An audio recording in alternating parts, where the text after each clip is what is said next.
con cô đó cài luôn phong cho nhôm mà còn nó quạtได้bong chọn là cam muốn nơi tia trông kia ban còn bà áp lên sao sờ bài đó mà vậy ní ngặt chăng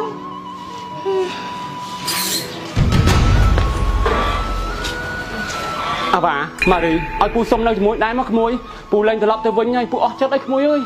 bà ở trên đấy nó xuống nó bằng anh đòn cao thế đó anh kêu ta anh nhớ đòn thằng phục tên na thế anh lại chỉ mùi con mình bàn tay cô đó trên tên tham ba đây hà lấy tứ tao bắt chồng nó anh phong trăm con tay nè anh không con mà vĩnh ai cơ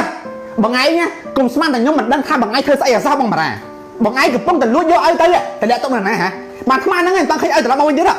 nhưng mà trăng dễ chớ này nhông trăng dễ tan sầm ruột mà cô ấy ai mà nhông bình nhông xong dễ thì mới bụng đây ở lươn nào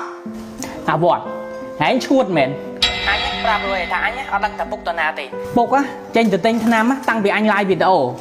ហើយមកដល់ឥឡូវអត់ទាន់ឃើញត្រឡប់មកវិញទេហើយអញមកសួរអញមិនដឹង hay bà con mình nói chỉ muốn bằng ai nhá chẳng mẹ nói chỉ muốn à nói chỉ muốn ai mẹ ហើយបងហើយវាស្អីទៀតហើយមកចោតខ្ញុំយកឪមកនៅជាមួយស្អីទៀតហើយអស់ពីចោតបងមារាហើយមកចោតខ្ញុំទៀតហើយខ្ញុំបានយកឪមកនៅទេណែបើសិនជាខ្ញុំយកឪមកនៅមែនណាខ្ញុំរៀបចំ live វីដេអូលក់កៅអៅខ្ញុំបាត់ហើយនេះបាយមើលនេះកៅអៅខ្ញុំណែវាពេញ stock ទេខ្ញុំថាយកឪមក live លក់ជាមួយតែដល់ឥឡូវស្ញែងបាត់ហើយនេះអាស្នាអញនិយាយម្ដងទៀតអាស្នាបើសិនជាពុកនៅជាមួយហែងណាបញ្ញាប់ឲ្យអញជួបពុកបន្តិចមកជួបមិនតិចអញអស់ចិត្តដែរអញជឿថាបើសិនជាពុកមិននៅជាមួយអញមិននៅជាមួយបងមារាមានតែនៅជាមួយហែងហ្នឹងឯងព្រោះពុកគ្មានតែណាក្រៅពីផ្ទះហែងទេហែងក៏ចាំបានពុកទៅ live គ្នាត្រូវអត់ទៅមកហើយពុកឲ្យមកជួបអញបន្តិចអញចង់និយាយជាមួយគាត់ជួបប្រកាច់យកស្អីប្រាប់ថាពុកមិននៅជាមួយខ្ញុំផងឥឡូវនេះខ្ញុំឲ្យមើលនេះមើលណាពុកខ្ញុំប្រាប់ថាពុកមិននៅជាមួយខ្ញុំទេ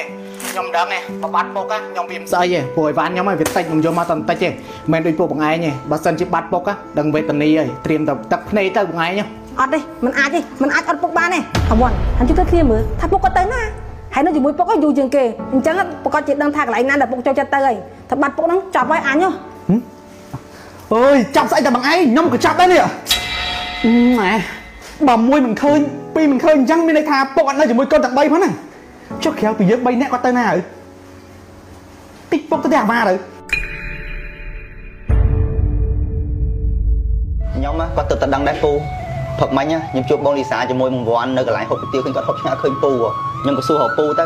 ដល់ពេលបានទៅចេញនិយាយជាមួយគាត់ទៅបានដឹងថាគាត់អន់ចរិតគាត់អត់កាយខ្លួនទេពួកគាត់ហៅពូទៅនៅវិញដោយសារតែផលប្រយោជន៍យាយពូបានពូដឹងការពិតចឹងក៏ល្អដែរខ្ញុំរកប្រាប់ពូយូរហើយប៉ុន្តែប្តីខ្ញុំគាត់ឲ្យប្រាប់ហ្នឹងឥឡូវមិនបាច់និយាយទេពូឮផ្ទាល់តិចពូពួកវានិយាយគ្នាហើយពូមិននឹកស្មានថាកូនបកើតពូវាសិតកូនដេរឆានចឹងសោះនិយាយទៅទាំង3នាក់ហ្នឹងសិតកូនបបងបាយពូឈឺចាប់ណាស់ក្មួយអើយបានទេពូជប់គិតទៀតទៅសម្រួលអារម្មណ៍ទោះបីជា